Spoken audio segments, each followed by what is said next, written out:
AI has become one of the hottest topics in the music industry. Some people hate it, some people love it. So I'm somewhere in between. And today we're going to respond to DJ Pain 1's video about AI. Now, I offered him, just as a disclaimer, I did offer him a collaboration. I said, do you want to collab on some content to talk about, maybe because he's for AI or he's against AI? And I said, I'll do the for AI side. And we kind of go back and forth to iron out what is the main difference that we're focused on. To him, he feels like it just comes down to theft. So he denied the request. I just want to make that clear. This is why I'm making the video here. If you make beats with AI, does that make you lazy? I mean, yeah. If you make beats with loops all the time, does that make you lazy? Yeah, probably. Do I make beats with loops? Do I make loops? Yes to both. But I think his first argument, if you make beats using AI loops, is it lazy? He said yes. Then he said, if you make beats using loops, is it lazy? Then he said sometimes. So it's like, it's conditional on one side, but it's not conditional on the other side. I think that's something to point out. Do I sometimes feel lazy making beats with loops? Yeah. Do I have a problem with people who use loops to make beats? No, you will never see me making content complaining about people who use loops to make beats. I really don't want to police other people's laziness because generally lazy people don't succeed. So whatever they're doing doesn't affect me. Out of all the people I know who are speaking out also too, I want to say this. He's positioning using AI as lazy instead of efficient. I just want to point that out too. AI, whether they're producers, whether they're rappers, whether they're songwriters, lawyers, not a single one of them is worried about whether or not someone's being lazy by using AI. The problem is always consent. That's something that people who are in favor of AI never address for whatever reason. We know why. Yeah, I do. Okay, so for example, when he said consent about using, the thing about AI, and I made a whole video about this, it's too much to explain in this video, is that it's, for example, if I download a song from YouTube, which people do, we know they do this in studios all the time. They download your beat straight off of YouTube. They write a whole song to your beat. And some people go to release that song on Spotify. Now, if they monetize it, then they're infringing on your copyrights because they took your exact work and they copied it. Your copyright, your ability to copy, your rights to copy. They copied your exact work into their session and they released their vocals over top. Even though it's transformative, it didn't transform the music of the compositional side. And they go to release it and they owe the original producer their just due because they copied it, quite literally, the whole thing. They copied it and put it out. So I think the difference with AI is that, you know, it's analogous to us taking a beat off of YouTube, for example, downloading it just like everybody else does. Understand that the audio that's piped to your computer is piped from a network. So the audio is technically on your computer. For you to even consume a YouTube video, you have it on your computer. So if I download the video, how's that theft, for example? And then we pull it into our DAW, our session.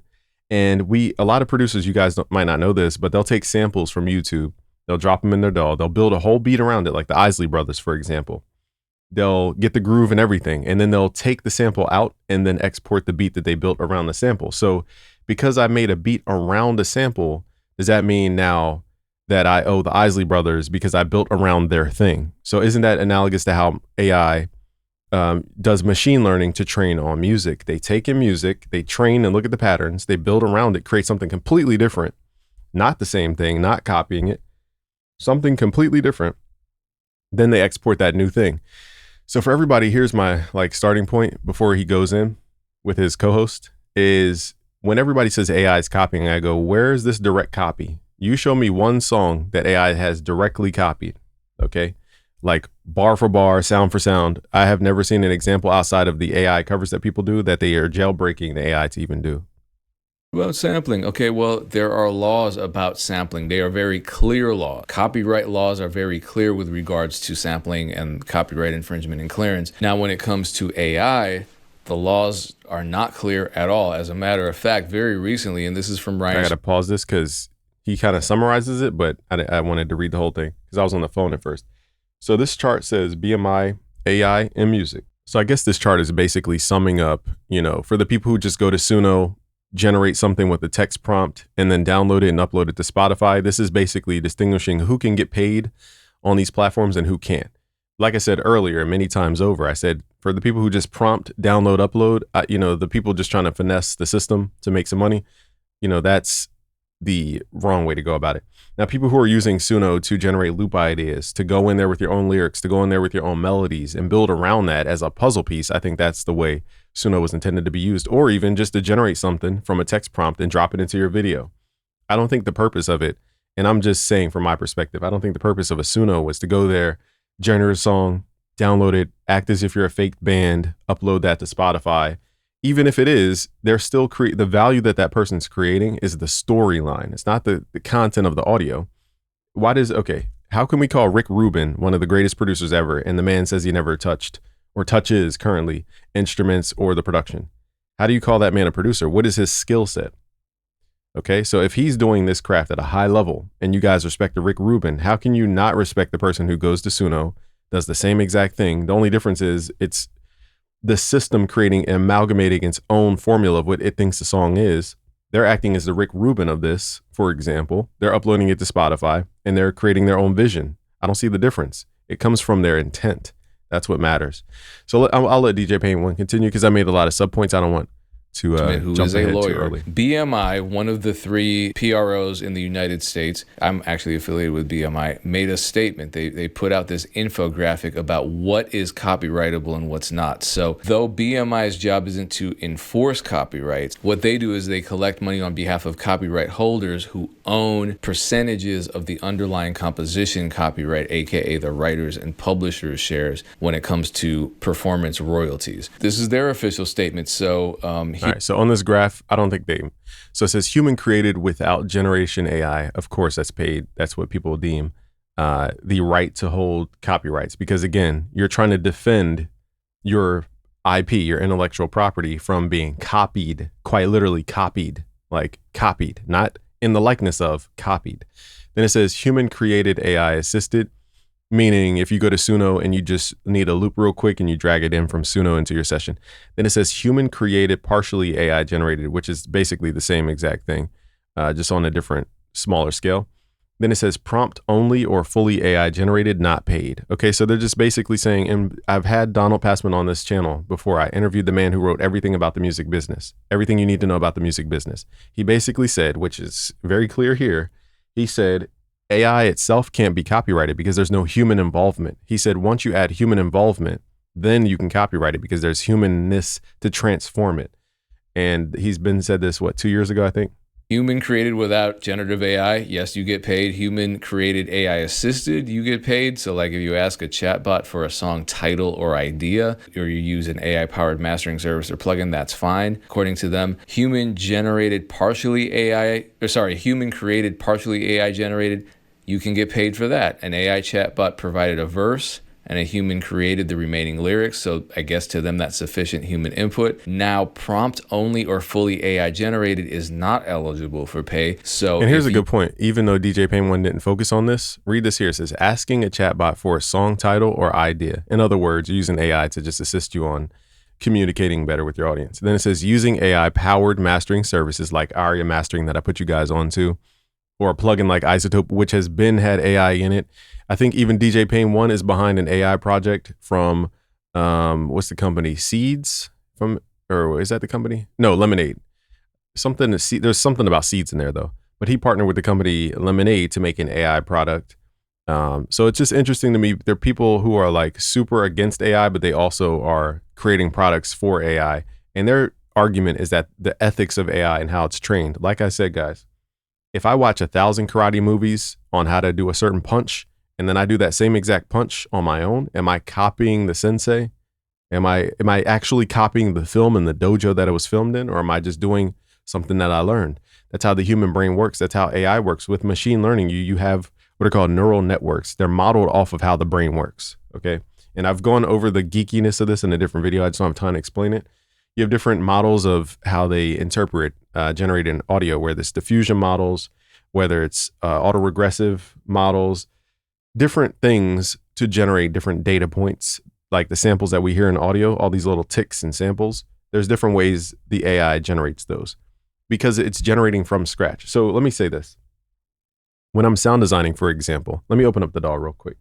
All right. So the reason I bring up these little microscopic points in AI, because I want to get to the root of where people decide the line is. Okay. Because let's say for a kick, which DJ Pain 1 has drum kits and he has a new drum kit out currently. So my question is, did he create every single sound in his drum kit, especially drums? Did he record the acoustic kicks? Did he make the synthetic kicks? Did he make the snares? Did he do the hi-hats? Because if the answer is no, then how can he have a stance that says basically that AI is stealing? When what AI is actually doing, for example, is if I take this kick and then I go to the pre-computed effects and I boost this, and it's much punchier. Is this a new kick? Because technically it sounds way different. Here's the before.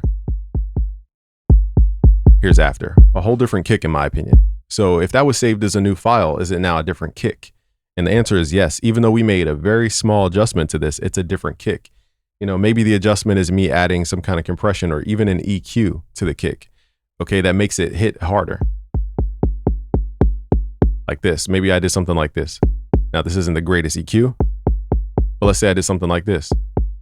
The kick sounds different. Now, because that sounds different, can I not use it because, you know, I built the original kick and anybody who uses anything similar cannot use anything similar? In that case, we might as well stop making music, because music is built off of the same drum kits, the same microphones, the same outboard gear, the same preamps. We're going to get similar sounds just off the basis of the instruments and sounds being the same. And so what AI is doing is not copying this file.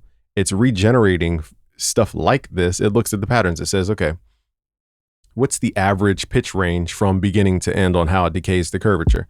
What's the average amplitude? What's the average harmonic structure of this sound? That's what AI is looking at. And it amalgamizes different songs based on different genres. It looks at all this data and it generates it from scratch. It's not copying this file and planting it into Suno. And I think that's where the argument has a little bit of a weakness for the people who are against AI, because they say that it's copying, it's doing all this theft. Where's the theft if it's generating from scratch? If I have a kick that's similar, it's not the same kick, it's similar. And I think that's what people are kind of skipping. But like I said, for DJ Pain 1, for example, who has a new drum kit out on his website, I think he said, or loops or something he said, I forget what it was. If he's not generating every kick, every snare, every hi-hat, then how can he defend to say that this AI stuff is stealing? Because in my opinion, if somebody's literally copying, this is actual copying of a file, an acoustic kick, and you're copying that and make a small adjustment, but you consider it different enough to be different, then how is AI any different than that? You go on Suno right now and type, hey, make me a sad song with guitar, and that comes out. You know, I guess you're not eligible for payment from the performance royalties that any streaming or radio play will generate. The problem is, as Ryan Schmidt says, the threshold isn't clear. It's not something you can self-certify. So how the hell will BMI even be able to enforce any of this? It's pretty clear. What is he talking about? It's not clear. It's very clear. Like, this is what I mean. There's people who use AI who kind of understand the nuances of it. There's people who don't, and they demonize it. I don't know if DJ Pain 1 ever used Suno, but my question to DJ Pain 1 is, how can you be so against Suno and you've never used it? If you'd never used it. I don't know if you've used it or not. So if you've never used it, how are you so against it? If you don't know the process, you don't know how it works, you don't even know what the stuff sounds like, you're just going off of a theory of something. And to this person, Ryan Schmidt, for example, let me go back because I want to make sure he's talking about the audio is not clear. Let me pause the video to read this real quick. But I mean, we could use the same argument that Ryan has here for YouTube, for example. How do we know that everything in DJ Pain 1's videos, for example, is not sponsored? Because he didn't click the little thing that says this is sponsored by a sponsor. He could either lie or he could tell the truth. I think it's just taking the liability away from a BMI or away from these platforms to say, well, the creator didn't tell me. It's just a liability escape. So I don't think this is actually to control the volume of music on these websites or these platforms. Okay, because again, the same thing on YouTube. If you guys have AI generated stuff on YouTube, you're supposed to check a box that says, this is AI stuff that is, I forget what they said. Like, there's a specific criteria. Like, if it's AI that is trying to assume that you're a person or something like that, you have to check some kind of box. But if it's just AI that's in the background as generative fill, that's fine. You don't have to check that specific box. So the same thing with YouTube. I mean, YouTube probably has better tools to sense AI stuff because they built their own AI stuff to actually counteract and kind of double check. Whereas a platform like a BMI, they probably don't have the tech to even cross check to see if anything has AI in it. But that even goes to the conversation of even beyond AI. This is why I said this conversation I think people are using AI as a keyword to get people to follow them, because if you look at there's still fundamental issues on there's a site called PEX, for example. Let me load it up. So this site, like PEX, for example, what they do is they screen a bunch of UGC, a bunch of user-generated content, okay, and they screen it for the likeness of other music, okay? So it says, with AI-powered technology trained to identify even heavily modified versions. Heavily modified, meaning you can't just pitch it up 3 semitones and get away with sampling Michael Jackson on YouTube anymore. Now they look at the harmonic structures and do all the possibilities and probability tables through their different models here.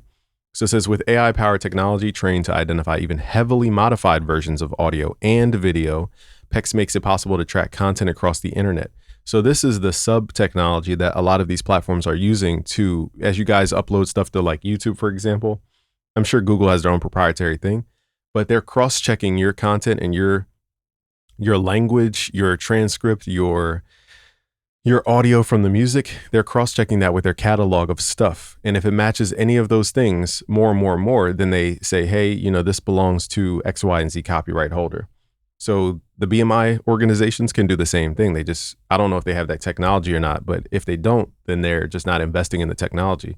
But that technology exists. So when Ryan is pointing this out, in my opinion, this is just a matter of a company not adapting to technology. But also too, at the end of the day, is a human gonna lie uploading this stuff or not? It's a human-based game anyway. And what lawyers do is basically the way they get paid for the most part, and I don't know everything lawyers do, is terms of getting paid from artists, I mean. But artists go to, let's say DJ Pain 1 came out with a loop, for example, and then Ryan finds it in a hit song, a smash song. And he's like, hey man, they didn't even credit you on this record. Okay, so Ryan's gonna go out and figure out who released the song, whatever. He's gonna find all the puzzle pieces. And he says, DJ Pain 1, this is his loop. I'm saying metaphorically speaking. So he's like, DJ Pain 1, this is his loop. I want you to either take down the record, which is DJ Pain 1's authority because he's a copyright holder technically, or we're gonna figure out some kind of deal to get him in, or you just go after the person for the revenue that was unpaid. So in my opinion, lawyers are actually gonna have more activity because of these AI releases, or people who are just using loops and not crediting people, whatever. They're going to have more people to go after and get paid for their services for simple takedown notices.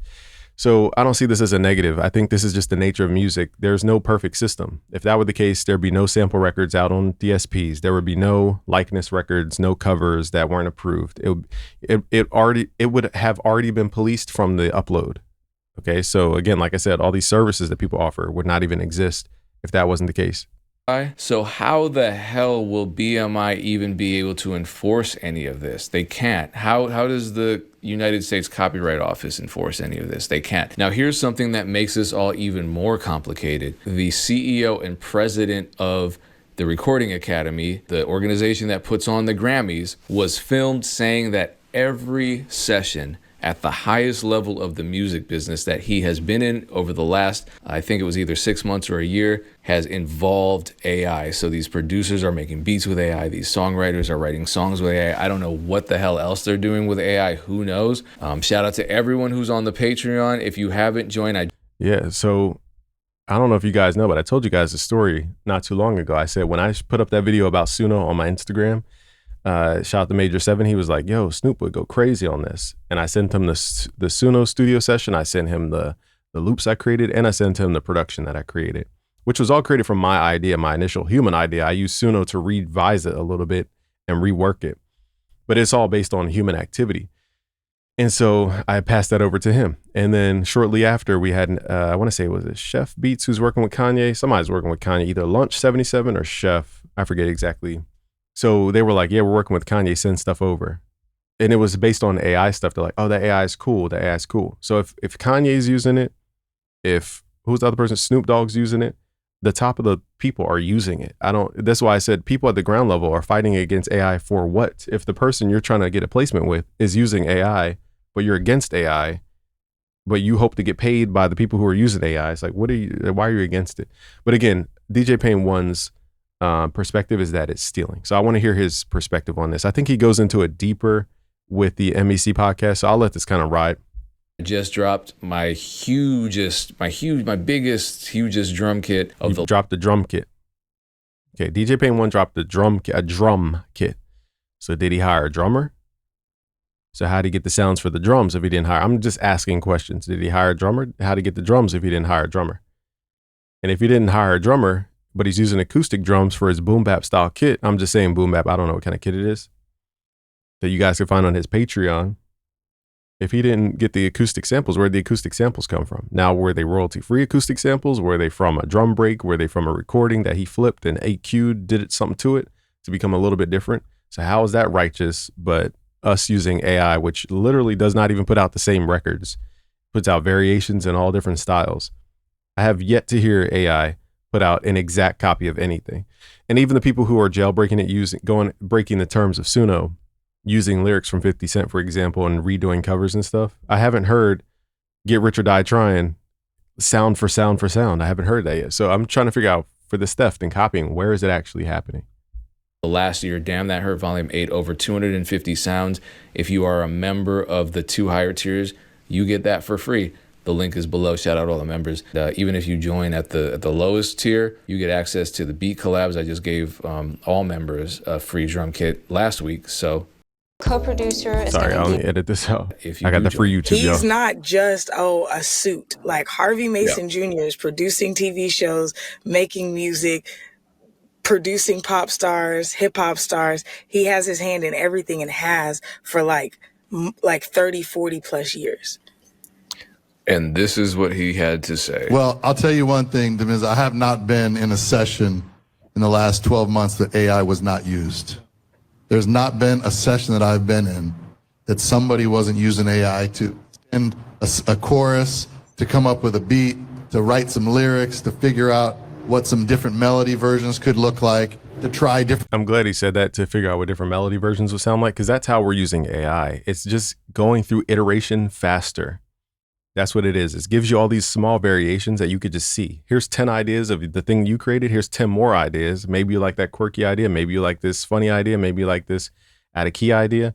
And then you pick the idea you like. It gets through iteration faster. And truly, if we think about it, no DAWs are innovating outside of Apple with the Logic Pro update.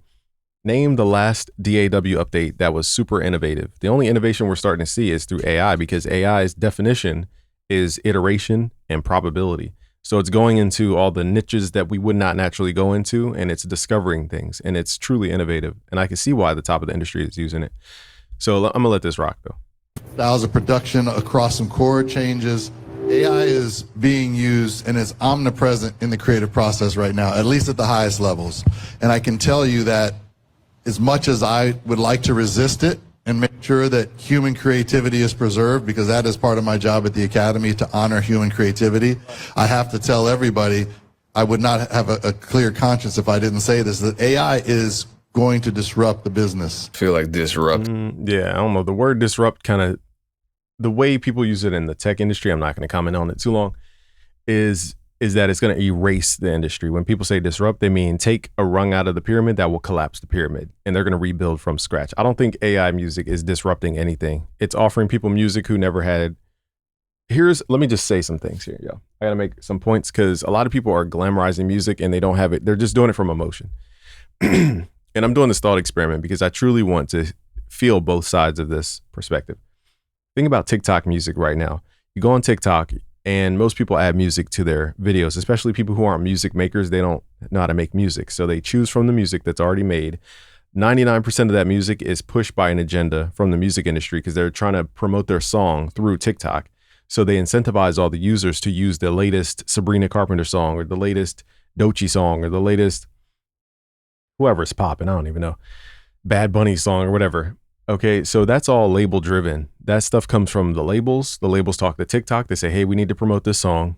TikTok goes, okay, we'll put it at the top of the suggestions for the music thing. So now you have millions of people using the song with Bad Bunny in it.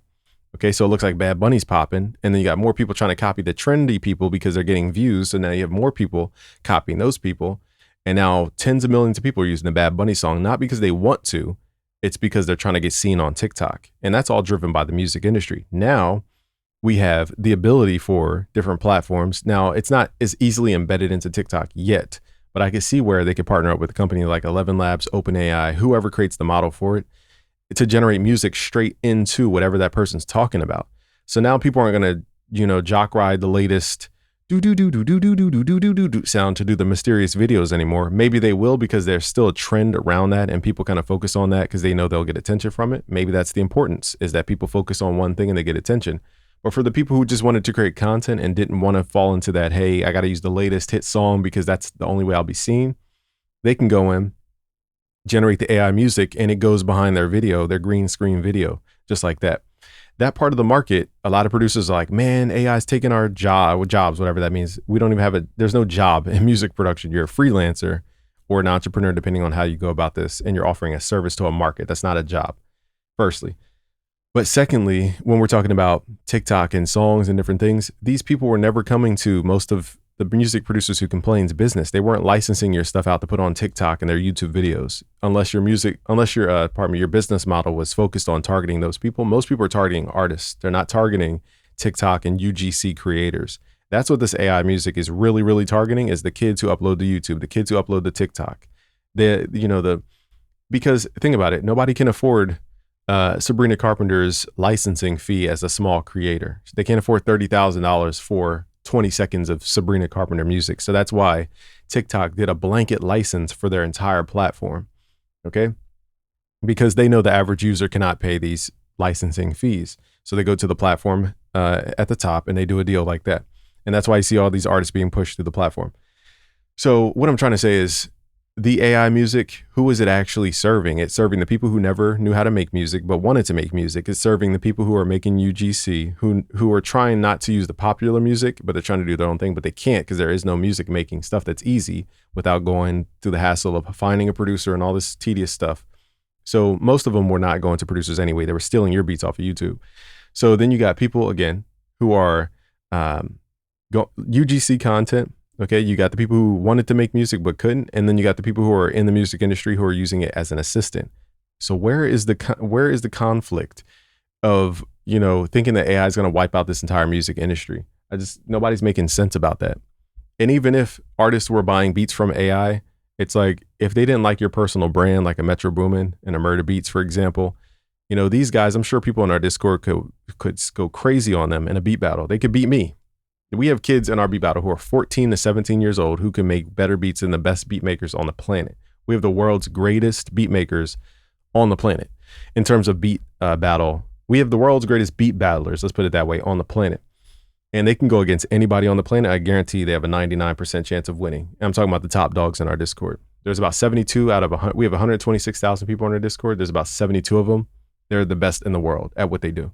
They can destroy anybody. But do they have the brand of a Metro Boomin? Do they have the brand of a Murda Beats? Are they getting placements with whoever, The Weeknd? No, it's because Metro Boomin built a brand. People are coming to Metro Boomin because he's skilled, yes, but it's also because he has a brand built around what he's doing. So people can bring more attention to the project because Metro's behind it. He's not some ghost producer who's just like with The Weeknd. He's a partner. It's almost like partnering up with another artist to release an album. Okay, they're getting a greater audience. That's what Metro is bringing to the table, not just beat making. That's what Murda Beats is bringing to the table, not just beat making. So I can see why brands want to work with Murda Beats, Metro Boomin. It's because they understand brand. That's what you should be selling, not just the commodity of a beat.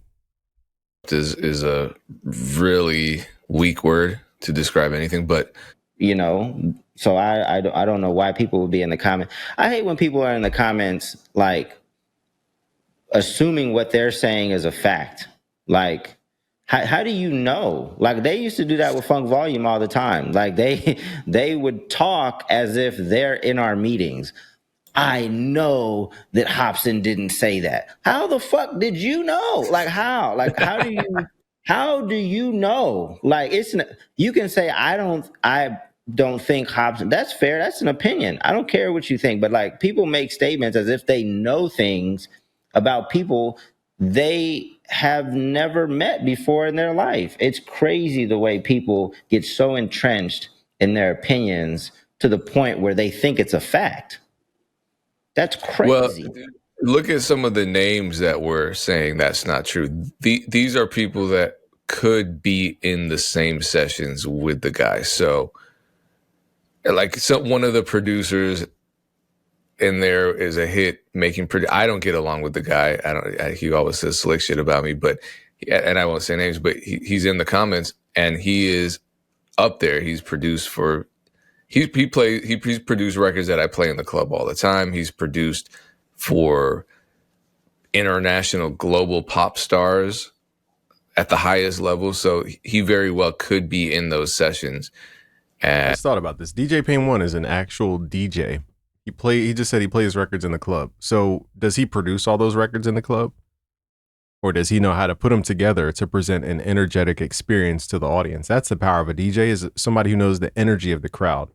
Like when we live stream, for example, whether it's beat battles or song feedback, when I live stream and somebody's like, hey, play my beat and go out of order and all this type of stuff, I'm like, bro, you got to understand there's a flow to the show. It's an entertaining flow. It's an energy to the show. You can't just disrupt the show because you want your song played. Same thing with DJ Pain One. I'm sure he has drunk girls coming up to him or drunk guys coming up to him suggesting records all the time, but he's like, no, that would kill the flow of what I'm doing here. So how's that different than somebody who goes to Suno and says, that loop is crazy, this loop is crazy, this is fire, I'm going to put all these pieces together to create an energetic experience? I don't understand the difference just because a human made it versus a computer. But again, like I said before in my other video, if you're making music in a DAW, it's digital, it's zeros and ones. If you're recording your band analog and it goes to zeros and ones in the computer, it's digital at that point. It's not the same thing. So to me, it's all computerized stuff. And maybe he ran into I keep wanting to say Harvey Scales. He's another junior whose father was a big time musician in the 70s. But Harvey Mason Jr., he may have been in the sessions with Harvey Mason Jr. I don't know. That's why I'm just wondering if that was an exaggeration. And then again, when he says they're using AI, what does he mean? Does that mean someone's going on ChatGPT saying, hey, finish this line for me? Or does that mean someone's, going full Zanaya Monet mode and creating the entire song by clicking a button and then reverse engineering it, which I'm sure people do all the time. My question is also that this is something that gives me a degree of skepticism. If you're working at the highest level, I'm thinking in a room full of gospel musicians, right? You're working on a gospel session. I'm just going to say this, gospel musicians, the session players, the producers, the songwriters, they're the best, in my humble opinion. I don't even listen to the genre, but they are the best. You get a gospel producer in a space, they are like that kid. JB is a gospel player. He's like 19 years old, and he's producing all these songs for NBA YoungBoy. But he can play anything. The gospel I think that's players the kid can do who does anything. videos on YouTube about. They can play anything because every kind of modern music is just kind of a variant of gospel. So if you're in that session, you don't with someone that's at that level that made it to the Harvey Mason Jr. session, they're going to be not just at the top of their genre, but they're going to be at the top of their genre. But I don't know if he's using this as a qualifier, like, oh, they're at the top of the top, so they're allowed to use AI. What separates that person from somebody who doesn't know anything, but they have a dope idea in their head? Like, for example, I could be a really good keyboard player, but it doesn't mean I know how to compose my own music. I know how to play Chopin and I know how to play Bach and all this type of stuff, but it doesn't mean I can make a hit song. They're usually just the best translators of ideas. That's their job. Is Dr. Dre can hire the greatest keyboardist, the greatest drummer, the greatest bass player, the greatest flutist. They'll come into the studio. He'll be like, I need a flute that goes like this. And the flute person just does it with different articulations or maybe adds on something, but they're there to translate an idea from somebody's brain. They're not there to generally just create ideas. Sometimes if you're going to songwriting camps, then that's when people become generation machines. But for the most part, they're translating. As a musician, you're translating somebody else's idea. So what's the difference between somebody who has no skill, but they have an idea and they're using AI to translate that idea? So why would that person need help? It's analogous to going to a, what do you call the people? Like the speech transcribers. I forget the word for it, but let me look up the word. It's analogous to me going to a foreign country, for example, using a real translator versus using my phone and Google Gemini to say, I'll speak in English, and Google Gemini will say the other language. What's the difference? I have an idea I want to communicate. I'm using a tool, whether it's a person or the hand, the thing in my hand, and they're doing the thing. So we could use this concept for anything. We use our phones for 99% of the stuff we used to have actual appliances for: calculators, cameras, video cameras, apps, all types of apps, video games. We used to have to buy consoles for. We could all do it in our hand in one device. So because we're consolidating everything into this intelligent one thing, why is that now demonizing the one thing instead of, like, why go back in time, I guess is my point with technology. Writing a bridge. And why would Okay. the writer? I'll say this though, because and I agree like with you with the gospel, because like all of your favorite MDs are most likely played in their church or are playing in their church on Sunday. Like Slim Wave is currently on tour with Lil Wayne. He just composed he did Doechie's Tiny Desk, all that, whatever. And he's jumping in between dates with Gashi, which is an electronic artist. So it's like Doechii, Gashi, Lil Wayne, and then he's composing. So like, and then he's doing stuff with his own band. Slim Wave is incredible and can play like any instrument that he touches, literally. But so when I was in Nashville a couple weeks ago at the Dove Awards, which is like a CCM music, like Christian contemporary music, Todd Dupler, which is Harvey Mason Jr.'s second in command at the Grammys. He's the one who does all of the lobbying, which is why I've spent time with Harvey Mason Jr. and Todd Dupler, because I was at Grammys on the Hill with them at the top of this year. So like I've spent time talking to them. It's not just like, oh, I've been in a room with them, right? So Todd held a session on AI during the Dove Awards, and it was like basically encouraging musicians to learn as much as they can so that they're like neither pro or con without being entrenched in the information. And on that panel was one of the artists that I work, or the only artist I still work with, her team. And she was basically saying, she's a Grammy Award winning songwriter, you know, like multiple Dove Awards, multiple Stellar Awards, whatever, like one of the best songwriters I know. She's like, in all of my sessions, I used to go to the thesaurus when we were trying to find extraneous words. And she's like, now we just... Thank you. So I'm glad she said this, because we're using a modern tool. You know, the dictionary is a tool. It categorizes words in alphabetical order. It gives them a definition, a key, and a value. And then you have a thesaurus, which is giving you, what is it, synonyms? I think that's the proper word for it. It gives you synonyms, you know, for words that you might not even have in your vocabulary. So it gives you different variations of a word. The same way AI, you upload your drum loop to it, it'll give you variations of the drum loop, as we saw in Suno Studio and through Suno V5. And so I think that's the point, or at least that's what I'm taking out of this. Just go to ChatGPT because it's going to pull from extraneous words. And she's like, now we just go to ChatGPT because it's going to pull from every source on the internet. And then she was talking about Suno. She was like, I just got familiar with Suno in a session 2 weeks ago. And she had been talking to me about Suno the whole time we were in Nashville. And she's like, are you familiar with this? And I was like, extremely familiar.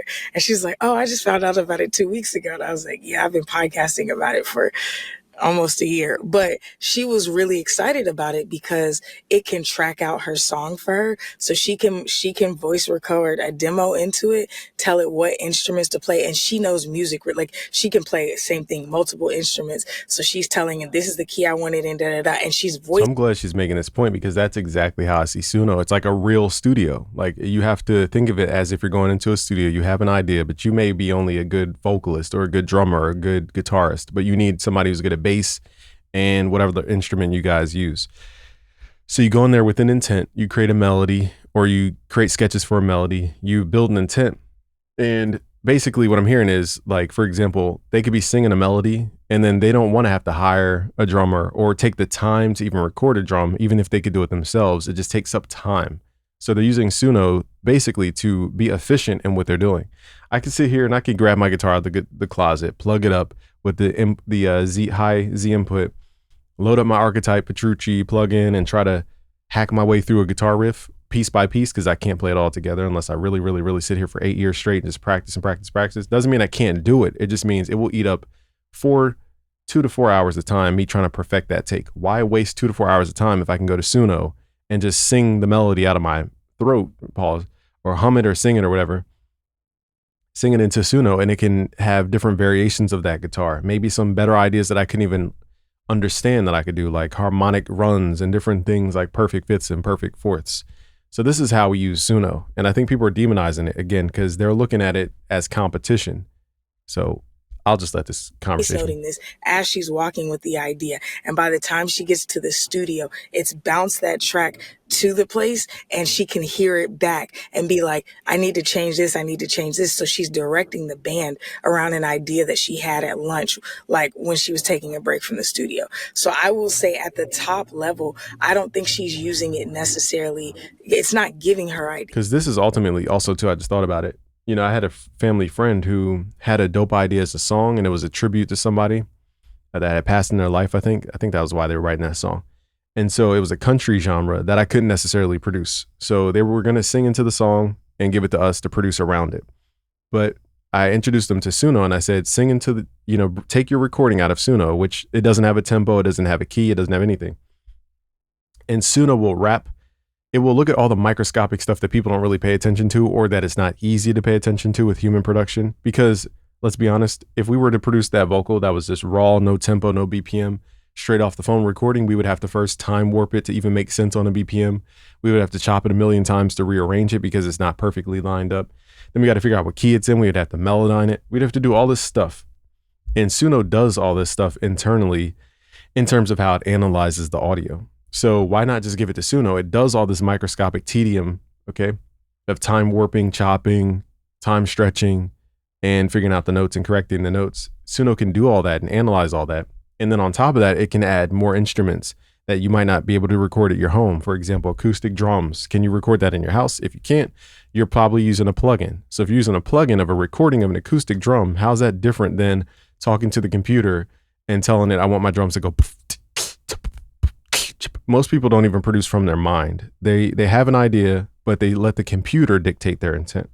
So even though you have a plugin and it's a human behind it, it doesn't always mean there's intent behind it.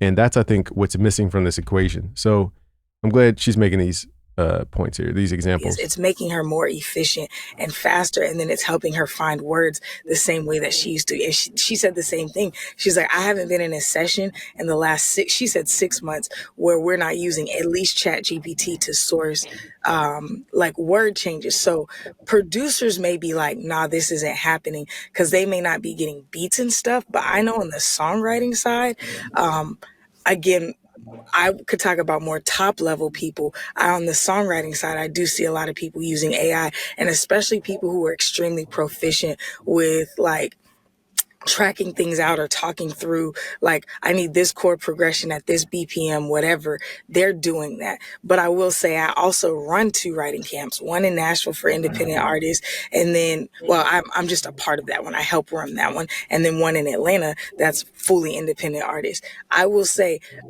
I was in and out of sessions. I can't say nobody used it, but it's not really a thought.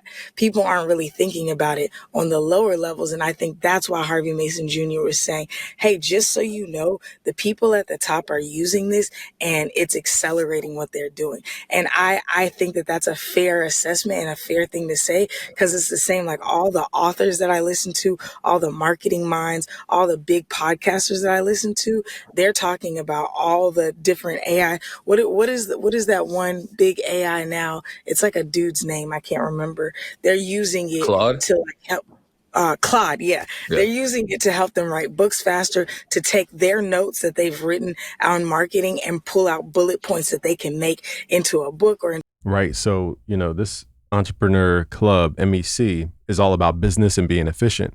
To me, AI is just efficiency being optimized to the highest degree. Now, is the AI going to build your business for you, run your business for you? Unless you're smart and can set up systems to do that, then go for it. But think about business. The idea of a business, I think people romanticize entrepreneurship. They're talking about technicians. There's a book called E-Myth by Michael Gerber. And if you guys study this book, it talks about the 3 levels of entrepreneurship. You have entrepreneurship at the top, you have managers in the middle, and then you have technicians at the bottom of this pyramid. He said most people start out a business as a technician, which is fine because that's all you have is to build up your skill. Then you want to evolve to the manager. You want to hire people like you who can do your skill. That's the hardest part, about entrepreneurship for people, is that they don't allow themselves to be replaced by anything. They fear it. You know, they're like, man, that's my ego in that spot. I need to be the leader. Like, for example, Joe Budden podcast. Yeah, it's called Joe Budden podcast, but it can only grow up to the amount that Joe Budden will grow. There's a peak of Joe Budden. And if he wants to consistently be seen and the operator of the business, it can't grow past Joe Budden. So there's a limit to that personal brand. And as a business person, your job is to basically evolve your way out of whatever you're controlling currently. So for example, if I built a business where I'm the only person making content, this is me, right? I'm making content for BusyWorks Beats. I used to have a team of 3 to 5 people doing it with me, but they all did their own thing. And some even betrayed me, I say. So I was like, I got really scorned by that. That's the word, scorned, or traumatized by that, because they all basically did their own thing. I was raising up entrepreneurs. I didn't recruit properly. So, you know, my goal should be, how do I expand BusyWorks Beats so that I'm not the only content creator? I should not be the one that has to wake up, make videos for the business to continue. That would be foolish. So I have to come up with other people who can do it on my behalf and build the brand as we keep growing and growing and growing, so that I can focus on the ads and the marketing and the business deals and all different types of stuff. That's what I should be focused on to grow my business. The same thing with music. People get romanticized with being the producer, the technician.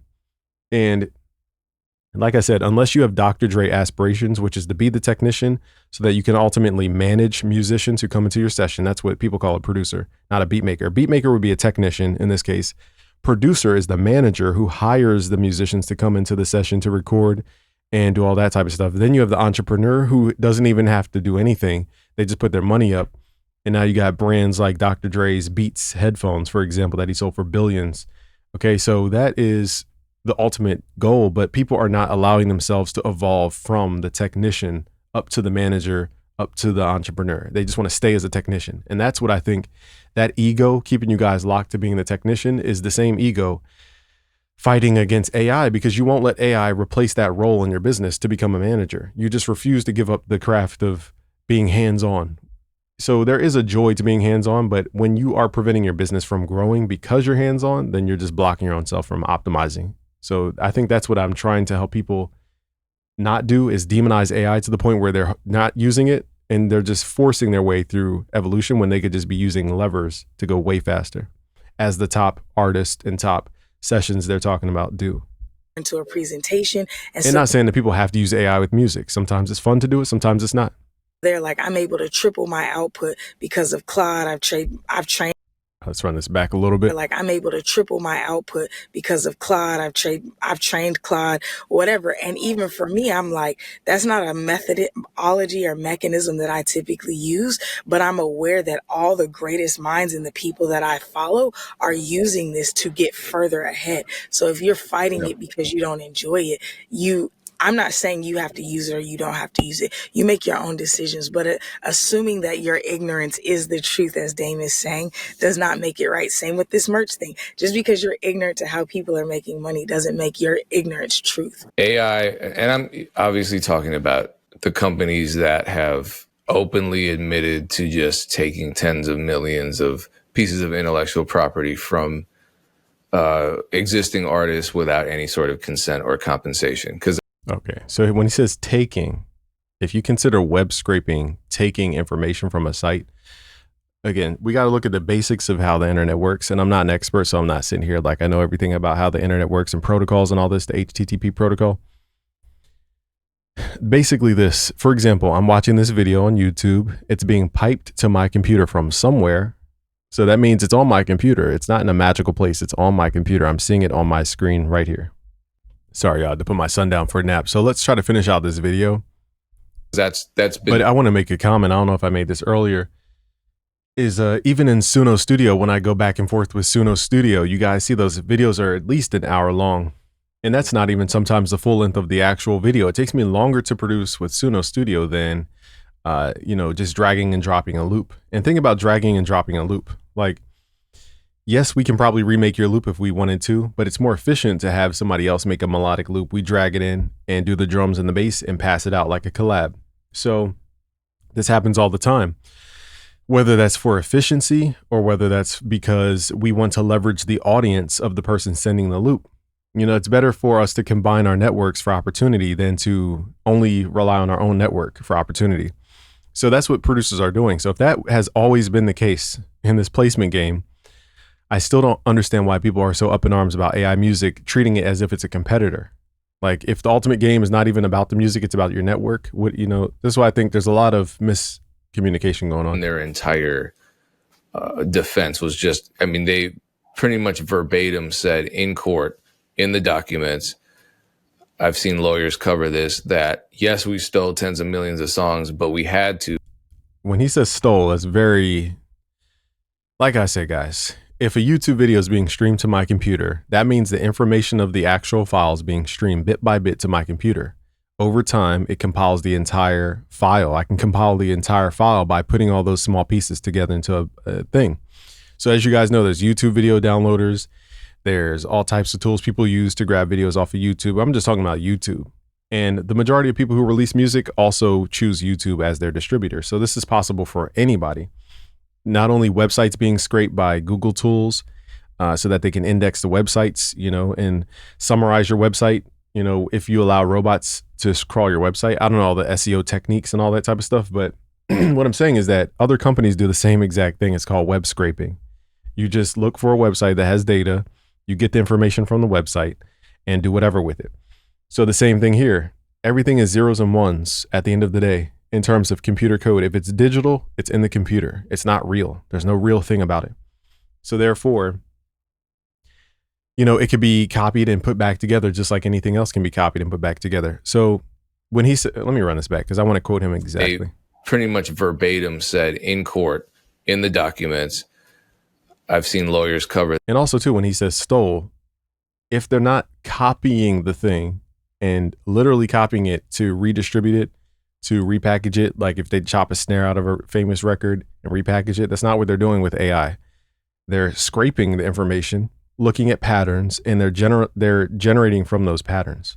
For this, that yes, we stole tens of millions of songs, but we had to, because if we had done it. And again, the way he says stole, well, you have to say that Google stole in that case because they scrape websites. You have to say that all the keyword tools stole because they're scraping different content pieces and your transcriptions and all this type of stuff. Any tool that scrapes, you got to consider that theft now. And any technology, according to DJ Payne 1's philosophy, scraping is stealing. So you got to apply that to all the tools you use. If you use vidIQ, you're now stealing. If you use, I'm trying to think tools that scrape. Let me pull up a list of stuff. All right, so Grok gave me a list. vidIQ. If you use vidIQ for your YouTube videos to make them better, you now can't use it according to DJ Payne 1's logic. TubeBuddy. A lot of people use TubeBuddy or vidIQ. Ahrefs, an SEO tool. SEMrush, a tool for your website ranking. Morning Fame. I've never used that one. KeywordTool.io. Answer the Public. Surfer SEO. Jasper AI. Phrase.io. Uber Suggest. BuzzSumo. Then I said continue with more than just SEO stuff. Social Blade. If you use Social Blade, it scrapes YouTube. It scrapes social media to get data points that they use for their technology. So you now can't use that according to DJ Payne 1's logic. Outlier Kit, 1 of 10, Exploding Topics, Thunderbit. I've never used Browse AI, Poppy AI. Never heard of these other ones. But if you use anything that essentially scrapes the internet for data points and, you know, puts it back together to create some kind of insight, again, you cannot use it according to DJ Payne 1 because they stole the information. They stole the data. In their entire defense was just, I mean, they pretty much verbatim said in court, in the documents. All right, so I asked them more intelligent. I said, Grok, is web scraping considered theft? And here's what Grok says. Okay, it says web scraping involves automatically extracting data from websites, typically using bots or scripts. It is not inherently theft, as theft legally requires taking something tangible or depriving the owner of its use without permission. Publicly available data on the internet, viewable by anyone without login, meaning it's not behind a paywall, is not stolen by copying it. So if Suno took publicly available data from the internet that was viewable without a login, because they wouldn't have the ability to log in to even download the stuff, how's that stolen, according to DJ Payne 1? If they're scraping the information to train on, and again, if they're not copying the file exactly, it's not copying the file. It's creating in the likeness of or around the likeness of, but it's not copying. It's a similar, because it looks at patterns, like I said, similar to how search engines like Google index web pages without committing theft. Like I said to you guys before, Google indexes your websites whether you know it or not. You have to put up special code in your website to even tell it not to do it. and here's where it talks about that theoretical threshold, I think that Ryan was talking about earlier, or that might have been about AI music. He says Grok says, that said, web scraping can cross into illegal or unethical territory depending on the context. Public data versus protected data. So scraping openly accessible information, which is open on the internet. Like I said, the way I'm viewing this YouTube video is public. So scraping openly accessible information, e.g. product prices or public profiles, is generally legal in the US as confirmed by court rulings, for instance, in HiQ Labs versus whatever. Let's skip all this case law. All right. So it says, ruled that it did not violate computer fraud and abuse. Okay, whatever. Because no authentication barriers were bypassed. Here's the key word or key phrase. No authentication barriers were bypassed. So if Suno, a company, goes to a YouTube, I'm just saying YouTube because this is where most people put their music anyway, and they go to publicly accessible stuff, they download it to look at the patterns of the audio and the cadences and all that type of stuff to train it on their machines without crossing any authentication barriers like passwords or hacking or doing anything behind a paywall, they're in this same ballpark of public data versus protected data. However, it says scraping behind logins, paywalls, or by circumventing anti-bot measures, the CAPTCHA methods that are, I don't know who runs CAPTCHA actually. I don't want to say who does. Okay, so, you can download stuff. I'm not going to tell you guys how to do it off of YouTube without even remotely a CAPTCHA sequence popping up. Now, here's where I think this relies on the company-to-company basis, okay? So it says terms of service, TOS, and contracts. Many sites explicitly prohibit automated scraping in their terms of service. Now, here's where it can go site to site, depending on which site allows this and that. Like I said, there's a file on your website that tells Google that it can scrape it or not. So if it violates this file, it says violating this is a breach of contract, which can lead to civil lawsuits, account bans, or cease and desist orders, even if the data is public. Okay, so that has to do with the terms of service in that case. Courts have upheld TOS restrictions in cases like whatever, comparison, blah. Okay, we're not going to dig that deep into that. Then it says copyright and intellectual property. Facts themselves aren't copyrighted.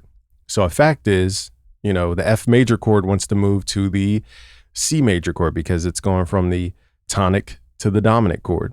And the dominant usually wants to resolve back down. That's a fact of nature. I can't change nature and how music works. So facts themselves aren't copyrighted. So if I extract the pattern out of your song, and that's a fact of nature, that the third wants to, normally be raised up because of the way harmonic series works, for example. And that's just the way that some jazz piano player played his chord, is with the third up top in the voicing, like in Payne chords, for example. Not DJ Payne one, but in Payne chords, they raise the third a lot. That's part of the style. Now, did they make up the style, or are they just following what the universe already had mapped out? Because the universe naturally has that raised third in the harmonic series. So it says facts themselves aren't copyrighted, but creative compilations, images, or text can be. Republishing, okay? Republishing scraped content wholesale, copying articles risks infringement claims. Republishing. Now, like I said, this is probably what Suno is debating with the people who are accusing them, is that they are not copying in terms of just copy and paste a file. They're not doing that. They're taking the file, they're analyzing it, they're creating patterns, they're generating a brand new thing, then they're publishing that brand new thing. Okay, so that's not republishing. That's a whole transformative process, not even close to the original. Then it says republishing scraped content wholesale, copying articles risks infringement claims under the DMCA. Fair use may apply for analysis or research.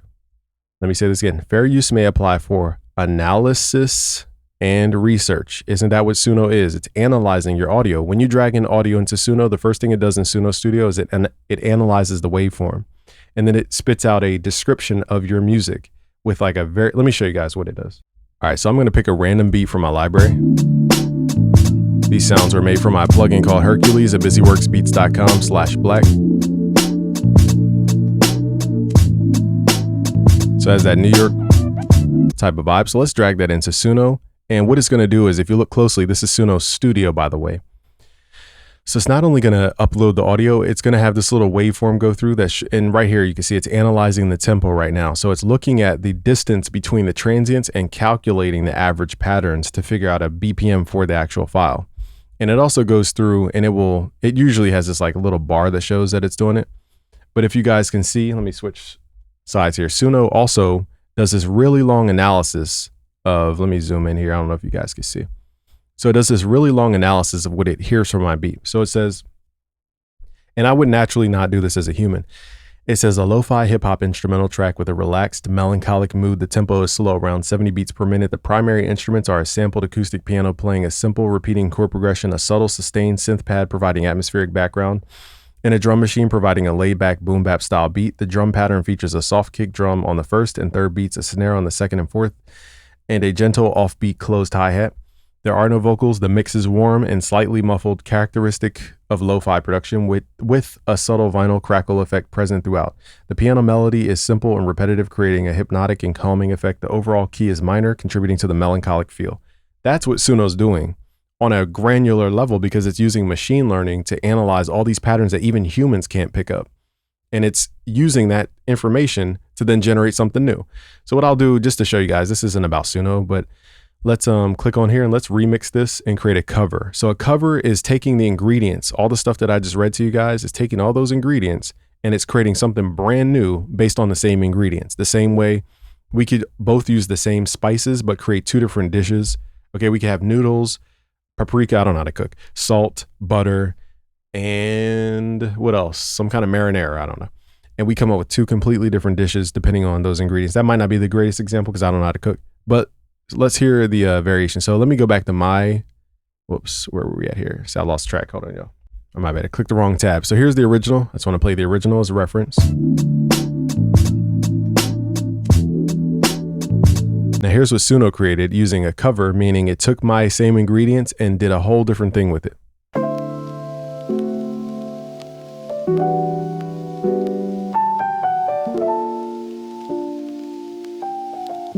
I can hear somebody using this in their YouTube videos. Follow me to the latest barbecue spot in my local area. They have new dishes built for the family, like that type of video. And then you got this next one.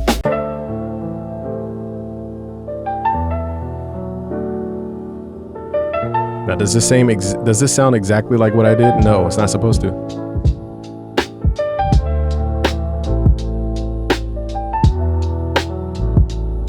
All right, so it's in that same vein, but it's not the same thing, okay? So Suno, by definition, analyzes the music. It even proved it with the stylized text that it had. So this is where they're arguing, in my opinion, for Suno. It's analyzing and doing research, and then it's generating something completely different than whatever they trained off of. So fair use is what they've been arguing, for what I understand. So it says fair use may apply for analysis or research, but not for direct competition. So again, the goal is not to go to DJ Pain One's YouTube channel, download all his beats off of his channel, run it into Suno AI's AI model and machine learning, just to go out and make another channel called DJ Fane One, and then try to position myself as the DJ Pain One clone or a cheaper DJ Pain One, or take him out of business. And that's not what Suno's about. Suno's about iterations. It's about evolving sound. It's about innovation. So that's the main category. So privacy law, scraping personal data, names, emails, triggers regulations like the EU GDPR.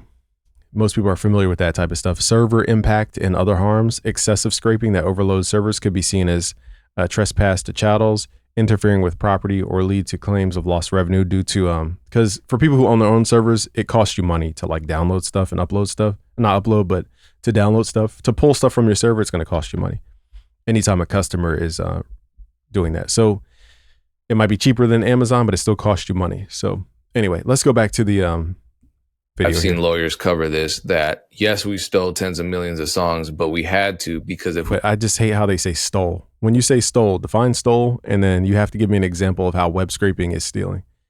On top of, you have to also make the argument that Suno is not only web scraping to get the material to study, but it studies the material, does something completely new with their model using neural networks, and generates something completely different. So prove in this whole sequence, where does the stealing happen? And that's where I think nobody has that information. that yes, we stole tens of millions of songs, but we had to, because if we had done it the legal way, it would have cost us a lot of money. It would have taken forever, which is a crazy statement, you know, and I've have conversations with people where I'm like, well, what if someone walks in your house and is like, yeah, I could buy my own TV, but that's inconvenient. Let me take yours. And this is his example. So his off the top example is you invite someone over to your house and they're like, hey, we don't have a TV. Let's just take yours. Something like that. Let me run that back so he could have his. It cost us a lot of money. It would have taken forever, which is a crazy statement, and I've had conversations with people where I'm like, well, what if someone walks in your house and is like, yeah, I could buy my own TV, but that's inconvenient. Let me take yours. But again, these are fundamentally different, and I'm not going to sit here and argue his point because he was probably freestyling, so I'm going to give him the benefit of the doubt there. But like I said, guys, when you study web scraping, when you understand what fair use is, when you understand what analysis is, when you understand what research is, and then you apply that to create a product, I think that's a little bit different than saying somebody's stealing a TV. Again, I would have to sit here and think of how to make web scraping into stealing a TV analogy, but I think it's being generalized a little too much. And your whole thing is supposed to be, yeah, well, you need to just adapt and figure out. And it's like, okay, it's more nuanced than that. But you don't have to. But I just want to be careful of yes, there are platforms that have used a lot of people's work without people's consent to train their AI, and now people are using it, and that's wild. And when we talk about consent too, and I'm trying not to make this video 10 hours long, when we talk about consent too, when you guys sign up for social media sites and you sign up and make an account, you're agreeing to terms. You're not reading the terms. 99.99999% of us is not reading the terms and conditions because it's just legal speak. So we're not reading the TOS. We're just uploading our stuff to these websites. Did you guys know that that's how YouTube works? It works off of machine learning. TikTok is an algorithm. The stuff is machine learned. It's looking for patterns. All the stuff you upload to Instagram, the same exact thing. They're using AI. It's just not creating content, but it's on the back end of how it goes about serving you the content, which creates your entire reality. So your entire reality currently is shaped by AI, but you guys are fighting AI because now it's competing against, you guys call it competing against your category of work, which again, to me is not even close to competing in terms of what people use it for. But again, people are making these arguments with no examples. Tell me who made an AI beat and is right now recording on that AI beat and is a successful artist. Even if they are, that was never your competition in the first place because they weren't remotely thinking about you. So, it's kind of like analogous to the guy who says, if these AI chatbot dudes weren't available, I could have dated J-Lo. It's like J-Lo never was ever thinking about you. Ever. In her entire life. She don't even know you exist. And you're talking about you can't date a J-Lo because AI chatbots act as men to take her attention. It's like she was never thinking of you in the first place. That's our job as marketers, is to get people's attention to serve and solve their problems. That's our job as music producers, as beat makers, as business owners. That's the whole point of business, is to get people's attention. So that is the thing you guys want to focus on. I'll let this video finish. Those are the popular ones. Yeah, but AI exists in many different formats, and it doesn't mean that you have to use platforms that have stolen people's work without their consent and train their AI. Exactly, but they're not. And I mean, that's the thing. The conversation always comes down to being reframed. Here's a documentation of Suno's defense. This is problematic. Oh, you're just scared. Here's a documentation of Suno saying that they stole all this work. You're just old. I'd say how he peppers in the word stole. That, like, bro, you're generalizing too much when you say stole, especially that big of a claim. Here's a here's a video of the owner of Suno saying we want to replace musicianship. Oh, you just don't know. Is that what he said? Or did he say that? Let me pull up the actual clip. Now, whether it's intentional or not, one thing I hate is when people twist people's words to mean something that they did not mean. So let's listen to the CEO and break down what he's actually saying. Funny enough, Curtis King is the one who made this video. It's not really enjoyable to make music now. It takes a lot of time. It takes a lot of practice. You need to get really good at an instrument or really good at a piece of production software. I think the majority of people don't enjoy the majority of the time they spend making music. I mean, he's speaking facts. That's why people buy loops, they buy templates, they buy presets, because they don't want to learn how to mix the vocals. They want to just slap on a Playboi Carti vocal chain and call it a day. They want to drag in a Playboi Carti loop and a Ken Carson loop, add their drums or whatever they want to do and call it a day. They don't want to learn how to sound design music theory. They don't want to learn how to mix. They don't want to learn all this stuff because it takes too much time. They have a very strong idea, but they don't have the time it takes to learn every single skill needed to truly express from themselves. So they lever off of other people, other people's loops, other people's sounds, other people's whatever. AI tools in this example. I don't know if Curtis King goes back to the interview, but let me skip ahead a little bit. But the CEO is saying exactly what it is. People don't want to learn the hard way how to do music. They just have ideas and they want to get them out. The same way I don't want to learn graphic design to get my product art. It's like I have an idea. You know, I've spent thousands and tens of thousands on graphic designers, and I can tell you it's such a waste of money. It's not efficient at all to buy real human graphic designers. They just get a lot of things wrong. And I would rather go to a Mixboard or a Google Nano Banana to really craft my own idea, my own product art for my own brain, instead of having to go through humans who mess stuff up anyway. I would rather do it that way. Now, am I learning Photoshop? Yes, but I'm not learning it to the degree of a real graphic designer. Now, if I needed a huge project that had to be super, super professional, then yeah, I would go to a AAA graphic designer to really get it right. But now I'm going to the top of the chain. I'm not going to the people in the middle who are just affordable. So let me hear what else he has to say here. It's a way for everybody to experience all of the joys of music. We're not making music, we're making musicians. I see what he's saying. He's basically saying Suno is not making music to dilute anything. It's giving the ability for people who couldn't make music or got frustrated with making music, the ability to make music. He's saying exactly what it is. And I just hate when people twist words like that. Vibrant music industry that has way more participants in it and not this more precious thing where very few people have access to actually doing it. Thank you. And that's the point. The problem with music is we sit here and we say, oh, the music industry is gatekept. And then when new people want to get into the music industry, learn how to make music, we say, oh, don't let them use AI tools. Don't let them use it. They're going to dilute everything. But now you want to be the gatekeeper for the people behind you. You can't have it both ways. I think it's a biblical principle. It says like, there was one guy who owed somebody money or something like this, some king money. Forgive me, I don't know the parable off the top of my head, but there was like a king who owed, or excuse me, there was a guy who owed a king money. And then he's like, oh, king, I don't have the money. You know, I don't have the money or something like this. And he's like, and the king forgave him. And then he loaned money to some guy below him. And he's like, he went to the person who he lent money to and is like, gave him a hard time. And I guess let me pull up the exact story. But the lesson of the story was that you can't treat the people behind you the way you don't want to be treated. Like you can't ask for forgiveness if you're going to be harsh in judgment on the next people behind you. Okay. So hopefully I'm making sense. I don't know. And I don't feel like looking up the parable, but you guys can look it up. So I'm going to skip ahead. I think there's more context here. But when DJ Payne 1 says what the Suno creator said, you know, it's like, I think he's taken it out of context. For their training data. In fact, in this interview, all right. So he's kind of using that as B-roll. All right. And Curtis King goes into his thing. So let's just let DJ Payne finish. And this is just how the music industry works, I guess. The conversations are pretty much low level. And speaking of which, Dame, do you want to jump into your topic? Because that's a perfect segue, because you feel like this is another conversation in the music business that's pretty much missing the point.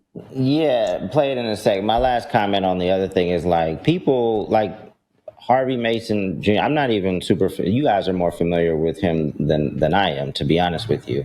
But like people will immediately just dismiss what he says and then like completely piggyback some random ass person that has no experience in the music industry that makes a comment just because it's in line with what you're already thinking. Like you guys follow the dumbest people. I think what Dame is saying, I don't know if he's for or against the concept, but it sounds like to me, and I could be off, but it sounds like he basically is finishing the conversation to say, you know, a lot of people talking about this AI stuff are just reacting. They're not giving thought to it. They're not giving logic to it. They're just going with whatever the group thinks. And they're following this kind of nationalistic mindset that really is ostracizing this new technology from the community.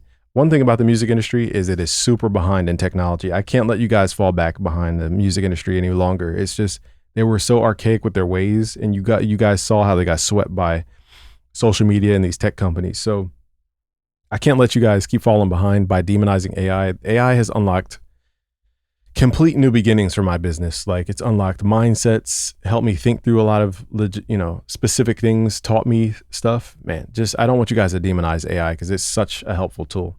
All right, y'all. Peace. That's my thoughts on it. Subscribe if you're new. Peace.